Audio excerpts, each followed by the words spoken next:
Hello. आज की इस वीडियो में हम बात करेंगे क्लास 11 का पहला चैप्टर जो है सिस्टम ऑफ यूनिट्स। तो क्या है सिस्टम ऑफ यूनिट्स? देखिए, सबसे पहले थोड़ा सा आइडिया ले लेते हैं यूनिट्स क्या होते हैं। यूनिट टॉपिक जो है इसको आगे डिटेल में स्टडी किया जाएगा, लेकिन फिलहाल हम थोड़ा सा आइडिया ले लेते हैं यूनिट्स क्या है, सिस्टम ऑफ यूनिट्स क्या है। देखिए, मास को हम मेजर करते हैं केजी से, लेंथ को मेजर करते हैं मीटर से, सेंटीमीटर से, किलोमीटर से। ये जो है यूनिट्स हैं लेंथ के, और केजी, ग्राम, ये जो है मास के यूनिट्स हैं। इसी तरह से बहुत सारी फिजिकल क्वांटिटीज, उनके सारे यूनिट्स को मिला के हम कहते हैं सिस्टम ऑफ यूनिट्स। मतलब जितनी भी फिजिकल प्रॉपर्टीज हैं उन सारे यूनिट्स को मिला के, उन सब के यूनिट्स को मिला के कहा जाता है सिस्टम ऑफ यूनिट्स। अब यहाँ पे एक और टर्म है, पहले फिजिकल क्वांटिटी क्या होती है। फिजिकल क्वांटिटी, देखिए, कोई भी प्रॉपर्टी एक बॉडी की जिसको मेजर किया जा सके उसको कहा जाता है फिजिकल क्वांटिटी। जैसे आपके पास एक बॉक्स है, उसकी कुछ लेंथ है, लेंथ को मेजर किया जा सकता है, तो यहाँ पे लेंथ जो है वो फिजिकल क्वांटिटी हो गई। इसी तरह से मास है हमारे पास किसी ऑब्जेक्ट का, उसको मेजर किया जा सकता है, तो वो हो गई उसकी फिजिकल क्वांटिटी। तो जो भी फिजिकल प्रॉपर्टी जिसको मेजर किया जा सके उसको कहा जाता है फिजिकल क्वांटिटी। अब देखिए, अब बात करते हैं नीड फॉर मेजरमेंट। क्या जरूरत पड़ी मेजरमेंट की, क्या रिक्वायरमेंट है मेजरमेंट की। देखिए, मान के चलिए कि आप घर से बाहर जाते हैं, आपने अपने रूम के लिए फर्श खरीदना है और आप उसको बिना मापे खरीदने जाते हैं। जब आप वो बाजार से खरीद के लाएंगे, क्या वो आपके रूम के इक्वल, मतलब उसमें बराबर आ जाएगा? ऑब्वियस सी बात है, वहां पे गलती के चांसेस ज्यादा हैं, तो वहां पे ज्यादा चांसेस है कि वो उस रूम के बराबर नहीं आएगा। उसी तरह से मान के चले कि आप विंडोज के लिए शीशे खरीदने जाते हैं, क्या आप अगर उन्हें बिना मेजर करे खरीदने जाते हैं, क्या वो जो आप गिलासेस लाएंगे, क्या वो उन विंडोज में फिट आएंगे? ऑब्वियस सी बात है, नहीं। तो अब देखिए, यहाँ पे हमें दिख रहा है किसी भी काम को ढंग से करने के लिए हमें मेजरमेंट की रिक्वायरमेंट होती है। बिना मेजरमेंट के हम किसी काम को ढंग से कर ही नहीं सकते। ऐसी अगर आपने कोई और एग्जांपल लिया जाए, मान के चलिए आपने एक अलमारी बनानी है जिसको आपने किसी जगह पे फिट करना है, स्पेसिफिक जगह में फिट करना है। तो अगर आप उस स्पेसिफिक जगह की मेजरमेंट नहीं लेते हैं तो वो अलमारी जो आप बनाएंगे वो मुश्किल है कि वो उसमें फिट आ जाए। यहाँ पे भी हमें दिख रहा है कि मेजरमेंट की रिक्वायरमेंट किसी भी काम को ढंग से करने के लिए। अब देखिए, उसी तरह से अगर आपने किसी चीज को समझना है तो वहां पे भी मेजरमेंट की रिक्वायरमेंट है। जैसे मानिए आपने एक क्रेन बनानी है जो बड़े बड़े पत्थर को उठा सके। अब यहाँ पे आपको पहले ये समझना पड़ेगा जो पत्थर हैं उनके मासेस कितने हैं, कितना वेट होगा उनका पत्थर का। तो उस हिसाब से आप वो क्रेन डिजाइन करेंगे, उसका इंजन डिजाइन करेंगे कि वो कितनी पावर दे सकता है, कितनी पावर देना चाहिए। तो अगर आपको यही आइडिया ना हो कि आपको कितनी पावर चाहिए उन पत्थर को उठाने के लिए, तो आप कैसी क्रेन बनाएंगे? तो यहाँ पे हमें दिख रहा है कि जब तक हम किसी चीज को समझ नहीं पाएंगे, जब तक हम किसी चीज को मेजर नहीं करेंगे, तब तक हम उसको समझ नहीं पाएंगे। तो मेजरमेंट से हम किसी भी चीज को समझ सकते हैं, किसी भी काम को ढंग से कर सकते हैं। इसलिए मेजरमेंट की रिक्वायरमेंट जो है हर जगह है। अब देखिए, इसके बाद हमारे पास जो टॉपिक है वो है मेजरमेंट होती क्या है। मेजरमेंट होती क्या है? देखिए, आपने देखा होगा, आपने भी बहुत बार ये मेजर किया होगा। अगर अभी आपके पास में एक मीटर स्केल दे दूं और मैं आपसे कहूं कि इस बोर्ड की लेंथ को मापा जाए, आप क्या करेंगे?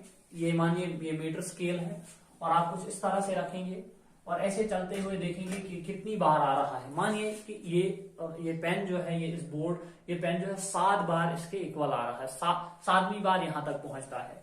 तो आप क्या कहेंगे? आप कहेंगे जो बोर्ड है उसकी लेंथ इस पेन से 7 गुना ज्यादा है। आपने यहाँ पे क्या किया? यहाँ पे आपने कंपेयर किया, इसकी लेंथ को इस बोर्ड की लेंथ से कंपेयर किया।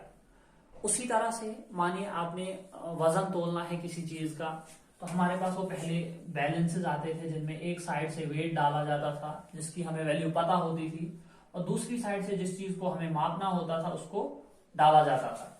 अब अगर आपने यहाँ से 1 केजी डाल दिया है और फिर यहाँ से आप दूसरी साइड जो भी आपने तोलना है उसको डाल देते हैं, जब ये ऐसे हॉरिजॉन्टल हो जाता है, मतलब ये जो है सुई है सीधे ऊपर जाती है, तो हम कहते हैं ये जितना हमने, अगर यहाँ पे 1 kg डाला हुआ है तो हम कहते हैं इस साइड जो वेट है, उस साइड जो मास है वो 1 kg है।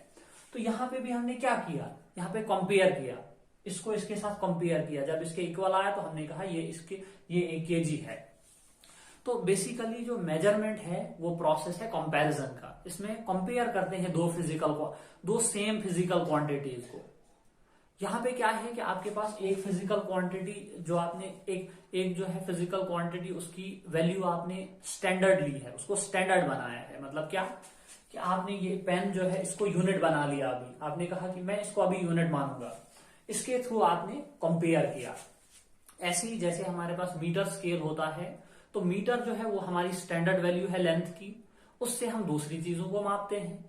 वैसे ही केजी जो है वो स्टैंडर्ड वैल्यू है किसकी, मास की, तो उससे हम मास को मापते हैं। यहां पे ध्यान रहे, जिस फिजिकल क्वांटिटी को हम मापना चाहते हैं उसी फिजिकल क्वांटिटी की एक स्टैंडर्ड वैल्यू ली जाती है। जैसे आपने मास को मापना है तो कुछ मास की ही कुछ वैल्यू होगी जिसको आप 1 kg मानेंगे। लेंथ मापनी है, जैसे इस बोर्ड की लेंथ मापनी है, तो यहां पे आप क्या करेंगे, इसकी ही लेंथ से कंपेयर करेंगे, ना कि इसके मास से। इसका जो मास है, वजन है, उसको लेंथ से कंपेयर नहीं करेंगे। यहां पे आप इसकी लेंथ को इसकी लेंथ से कंपेयर करेंगे। तो सेम फिजिकल क्वांटिटीज को कंपेयर किया जा रहा है। तो यहां पे हमारे पास 2 टर्म्स आ गई। देखिए, जब मैं लिखूंगा, मानिए इसकी लेंथ ए बी इस तरह से लिखूंगा, तो मैंने अभी कहा 7 मल्टीप्लाई बाय इसकी लेंथ कितनी है, इसको हमने कहा, इसको यूनिट बना लिया। तो हमारे पास कोई भी फिजिकल क्वांटिटी को जब आप मेजर करेंगे, एक तो आपके पास वो नंबर आएगा और दूसरी वो फिजिकल क्वांटिटी, वो लेंथ जिससे आपने मेजर किया है। जैसे आपने इसको एक यूनिट माना तो यहां पे यूनिट आ गया। अब देखिए, इसी मेजरमेंट को अगर आपने जो आपने मेजर किया उसको मैथमेटिकली लिखना है तो कैसे लिखेंगे। देखिए, यहां पे मैं फिर से यही चीज दोहरा रहा हूं।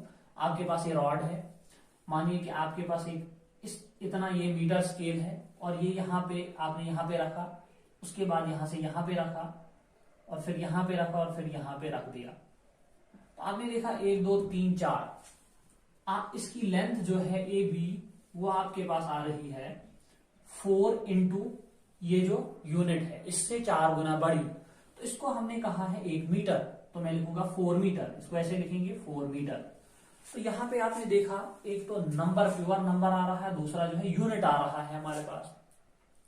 अब अगर इसी को जनरल फॉर्म में लिखा जाए, जनरल मैथमेटिकल फॉर्म में, ना सिर्फ लेंथ के लिए, किसी भी फिजिकल क्वांटिटी के लिए, तो जब आप मेजरमेंट करेंगे, क्यू फिजिकल क्वांटिटी होगी, एन नंबर होगा और यू यूनिट होगा।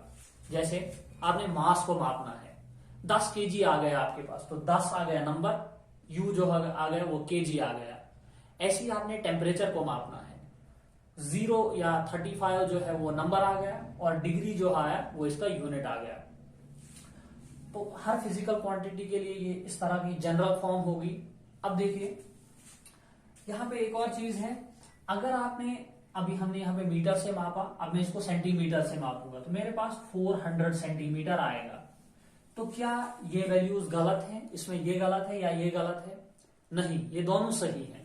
यहां पे आपने यूनिट डिफरेंट यूज किया, जैसे अभी हमने ये देखा, इससे ये 7 गुना बड़ा आ रहा है।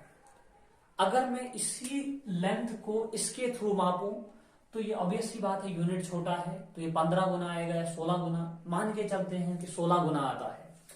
तो मैंने लिखा 16 इंटू, इसको यूनिट लिया, U2 नाम रखा, और इससे जो मापा था वो आ गया 7 इंटू U1। अब देखिए, यहां पे जो ये लेंथ है ये बदली तो नहीं, ये जितनी थी उतनी ही रहेगी। तो यहां पे हम इसको ऐसे लिख सकते हैं 16U1 is equal to 7U2, इसलिए कि लेंथ तो सेम है, लेकिन यहां पे क्या हो रहा है, नंबर और यूनिट को बदल दिया, लेकिन ओवरऑल फिजिकल क्वांटिटी लेंथ जो है वो सेम रहेगी, वो यहाँ पे चेंज नहीं हुई है। इसका मतलब ये है कि हम एक ही फिजिकल क्वांटिटी को बहुत सारे यूनिट्स में मेजर कर सकते हैं। तो हमारे पास डिफरेंट डिफरेंट नंबर्स आ सकते हैं जब हम यूनिट्स को बदलेंगे।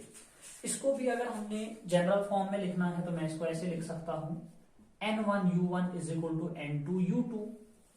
तो यहां पे आप देख सकते हैं कि अगर आप यूनिट को बड़ा रखेंगे, यहां पे हमने यूनिट बड़ा रखा तो नंबर छोटा आया, यूनिट छोटा किया तो नंबर बड़ा आया, लेकिन ओवरऑल जो है वो सेम है। ओवरऑल वैल्यू जो है वो सेम होगी। तो इसी तरह से हम किसी भी फिजिकल क्वांटिटी के लिए अलग अलग नंबर्स, अलग अलग यूनिट्स यूज कर सकते हैं।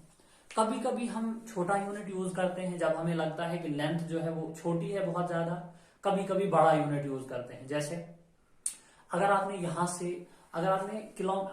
से जम्मू तक की लेंथ को मेजर करना है तो आप यहाँ पे सेंटीमीटर्स का यूज तो नहीं करेंगे, मीटर्स का यूज भी नहीं करेंगे। ऑब्वियस सी बात है, यहाँ पे बड़ा यूनिट होगा किलोमीटर्स, इसलिए कि हमें एक तो मेजरमेंट में आसानी होगी, दूसरा हमें कैलकुलेशन में आसानी होगी। अगर मैं इसी लेंथ को यहां से, अगर कोई 1000 किलोमीटर है लेंथ है, उसको मैं मीटर्स में लिखना शुरू कर दूं या सेंटीमीटर्स में, तो वो एक बहुत बड़ा नंबर बन जाएगा। तो फिर अगर वहां पे हमें कोई ऑपरेशन लगाना है, मतलब मल्टीप्लाइकेशन, एडिशन करनी है, तो हमारे लिए बहुत ज्यादा डिफिकल्टी होगी। अभी हमने 10,000 या 7 इस तरह का नंबर होगा, 79835 इस मीटर, इससे आसान है हमारे पास 79 किलोमीटर, कुछ इस तरह का नंबर, इसको ऐड करना या मल्टीप्लाई करना। तो इसलिए हम कभी कभी बड़ा यूनिट यूज करते हैं जहां पे हमें कन्वीनियंट जो यूनिट हो, कभी कभी छोटा यूनिट यूज करते हैं। जैसे अगर आपने इस पेन की लेंथ मापनी होगी तो यहाँ पे किलोमीटर में तो नहीं मापेंगे, इसको सेंटीमीटर में मापेंगे। थोड़ा सा बड़ा होगा तो वहां पे अगर मीटर स्केल हमें कन्वीनियंट लगता है तो उससे मापेंगे। तो हमारे पास एक ही फिजिकल क्वांटिटी के बहुत सारे यूनिट्स हैं मेजरमेंट के। ये जो फॉर्मूला है हमारे पास, इससे हम कन्वर्शन कर पाते हैं दो यूनिट्स के बीच में। तो अगर हमारे पास, मानिए कि हमारे पास n1 की वैल्यू, जैसे इस पेन की लेंथ जो है इसको मैं एक यूनिट मानता हूं u1, इसकी लेंथ को एक यूनिट, और इसकी लेंथ को u2 दूसरा यूनिट। तो इस बोर्ड की अगर मैं लेंथ को मापूं तो जैसे हमने कहा अभी 7, इसके ये जो आ रहा है हमारे पास u2 और इज इक्वल टू 16u1, इस तरह से। तो यहां से मैं पता लगा सकता हूं कि u2 की वैल्यू जो है u1 के कितने के इक्वल है। तो मैं इसको ऐसे लिख सकता हूं, u2 is equal to 16/7u1। तो ये हमारे पास u1 जो u2 यूनिट है, सॉरी, ये जो पूरा पेन है ये इससे कितना बड़ा है। तो यहाँ पे हम दो यूनिट्स को कंपेयर कर पाते हैं इस फॉर्मूला के थ्रू। तो ये था हमारे पास आज इंट्रोडक्शन सिस्टम ऑफ यूनिट्स का। अगर आपको कहीं पे भी डाउट है इस टॉपिक के बारे में तो आप हमें क्वेश्चन पूछ सकते हैं। तो आगे जो नेक्स्ट टॉपिक जो है वो नेक्स्ट वीडियोस में डिस्कस किए जाएंगे। Finally thanks for watching. और अगर आप इसी तरह के और वीडियोस देखना चाहते हैं तो चैनल को सब्सक्राइब कीजिए, वीडियोस को लाइक कीजिए, शेयर कीजिए।